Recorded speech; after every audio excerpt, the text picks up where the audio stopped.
พี่น้องโอ้ยชีวิตหมอลำนี่ลังเทียกะตื่นเต้นดิแขนบนเส้นได้พี่น้องเอ่ยเมื่อนั้นออบสุรพลเราไปขึ้นเวทีอยู่สาวน้อยเพชรบ้านแพงเนาะเราเป็นพระเอกสาวน้อยเพชรบ้านแพงเนาะตอนขึ้นเวทีน่ะแล้วก็โพสต์ไปจังซี่ล่ะออบสุรพลออกฉากทีไรเจอเหตุการณ์นี้2 วันติดมาสั่นบ้านนั่นน่ะโอ้ยเป็นตาย่านเป็นตาได้พี่น้องเอ่ยวันได้ยินเสียงอีหยังบุได้ยินเสียงอีหยังบุซุ่มเจ้าฟังน้ำกันด้วยฟังน้ำกันด้วยเป็นตั้งแต่น้องเมื่อวานก็สั่นนี้เลยไหวมาแล้วพี่ขวดพี่ครับลงบัตรตาขวดเจ้าหน้าที่ครับเจ้าหน้าที่ครับ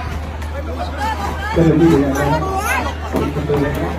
แม่นเสียงอีหยังซุ่มเจ้าว่าแม่นเสียงหยังบ่มีคนเม่นว่าเสียงปืนติเสียงปืนติพะนะว่าอุ้ยมันเป็นตาย่านแท้ชีวิตหมอลำน่ะแล่นเข้าเวทีหลังเวทีเด้อบักหลาอีหลาเอ้ยหมอลำละแล่นแต่โคบมาอยู่ข้างๆเวทีนั่นน่ะพี่น้องเอ้ยเสียงดังนี่คือว่าเสียงขวดหรือเสียงหยังฟิ้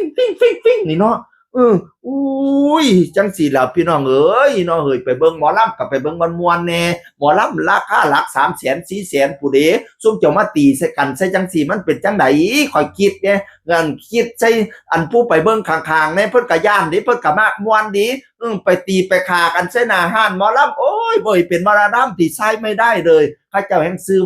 พากันเว้าว่าหมอลำเฮาเป็นของต่ำหมอลำเฮาเป็นของตกเกรดอยู่จังสิล่ะไปเฮ็ดแนวบ่ดีเขาซาเขาลือนั่นน่ะมาเล่นคอนเสิร์ตหมอลำแล้วก็ตีกันฆ่ากันยิงกันป่าเถื่อนเขาว่าเฮาใดจะสุไปเฮ็ดนิสัยจังซั่นบักไหนมันมาเก่งกะรอกกะเดียแท้กัดเก่งผุดไปชายแดนเขมรผุดไปรบกับเขมรผุดไปซอยทหารผุดไป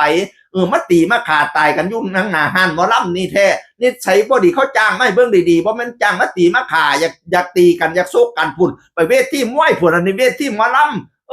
เนาะเฮ้ยหมอลำก็เลยบ่เป็นอันแสดงควันนี้ดีฟอดเนาะเฮ้ยเห็นคนตีกันผู้ใดสิมักเนาะเฮ้ยแฮงได้ยินเสียงปังๆแป้งๆก็แล่นเข้าข้างเวทีหลังเวทีเบิดสุดตัวโอ้ยรักษาเนี่ยรักษาตัวเด้อคำแปลงอีพอกเอ้ยออบจุลพลเอามาโพดพี่น้องเลยมันบอกว่าแต่ออบดอกหมอลำสุผู้สุคนรักษาเนี่ยรักษาตัวเด้อบักล่าอีหลาเอ้ยเหตุการณ์บ่ปกติลำโลบโลดเฮาเป็นหมอลำเฮาบ่แม่นตำรวจเฮาบ่แม่นตำหาร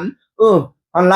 ะให้ข้าเจ้าหน้าที่ให้เจ้านายเพิ่นมาเคลียร์ก่อนเฮาเอาความปลอดภัยชีวิตเฮาก่อนเฮาเป็นศิลปินเฮาบ่แม่นนักต่อสู้เออนั่นละคันผู้ใดมันมักต่อสู้พุ่นเด้อซุ่มตีกันพุ่นไล่ฆ่ามันไปชายแดนเขมรพุ่นเขารบกันแต่โกบเขายิงกันแต่โกบหันมักแนวนั้นไปพุ่นอันนี้เวทีหมอลำโอ้ยจักสิเว้าจังไดซุ่มตีกันนี่คันนิสัยบ่ดีให้จักข่อยสิปล่อยจักสิแซงจะได้หากินหัวมัน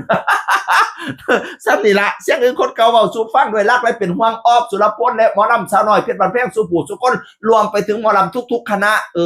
รักษาเนี่ยรักษาตัวนะรักษาความปลอดภัยเสียงอื่นคนเก่าเว้าสู่ฟังสวัสดีครับสวัสดีครับ